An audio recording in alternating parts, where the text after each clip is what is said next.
کیا آپ جانتے ہیں جدید سائنس نے صدیوں کی تحقیق کے بعد یہ جانا کہ پہاڑ زمین کو متوازن رکھتے ہیں، لیکن یہ حقیقت قرآن میں 1400 سال پہلے بیان کی گئی تھی۔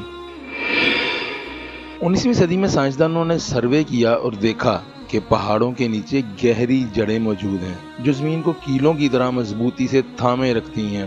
یہی اصول آئسوسٹیسی کہلاتا ہے۔ قرآن کہتا ہے أَلَمْ نَجْعَلِ الْأَرْضَ مِهَادًا وَالْجِبَالَ أَوْتَادًا کیا ہم نے زمین کو بچھونا نہیں بنایا اور پہاڑوں کو اس کی میخیں نہیں ٹھہرایا؟